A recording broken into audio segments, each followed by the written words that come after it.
পলাতক আসামিরা অংশ নিতে পারবে না নির্বাচনে, বাদ ইভিএম।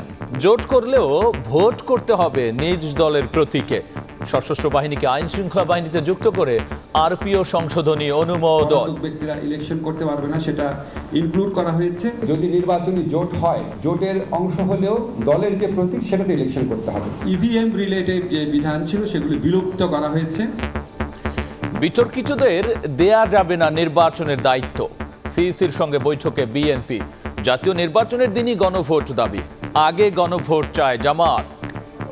বিতর্কিত যারা যেন আগামী নির্বাচন প্রক্রিয়ায় কোনোভাবে অংশগ্রহণ করতে না পারে। জনগণ যদি এটা হ্যাঁ বলে, এটা বাস্তবায়িত হবে। কি দিনে একটি গণভোটের আয়োজন করা যেতে পারে। নির্বাচনের আগে আরেকটা নির্বাচন, এটা খুবই জরুরি।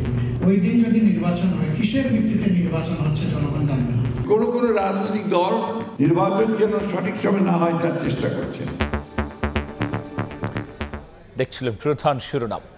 সন্ধ্যার সময় সঙ্গে আছি আমি গোলাম রাব্বি। এবার অন্যান্য শীর্ষ সংবাদ। জুলাই হত্যাযজ্ঞ মামলায় শেখ হাসিনা কামাল সহ 3 জনের বিচার কাজ শেষ। রায় কবে জানা যাবে 13ই নভেম্বর। অপরাধ প্রমাণের দাবি রাষ্ট্রপক্ষের, সর্বোচ্চ শাস্তি দাবি।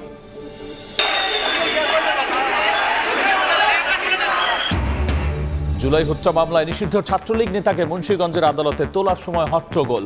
উত্তেজনা থামাতে সেনাবাহিনীর হস্তক্ষেপ।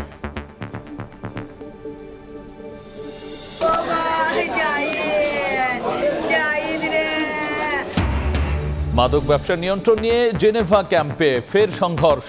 ককটেল বিস্ফোরণে প্রাণ গেল তরুণের। থমথমে এলাকা, জড়িতদের ধরতে পুলিশের অভিযান।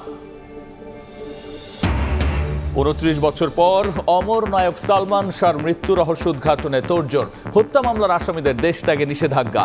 ইমিগ্রেশন কর্তৃপক্ষকে পুলিশের চিঠি। এবং বিনা ভাড়ায় মেট্রো রেলে ভ্রমণ, মাসে 5 লাখ টাকা ফাঁকি সংঘবদ্ধ চক্রের। 7টি কার্ড ব্লক, উদ্দেশ্য ছাড়া স্টেশনে ঢোকায় 100 টাকা জরিমানায় বিপাকে সাধারণ যাত্রী।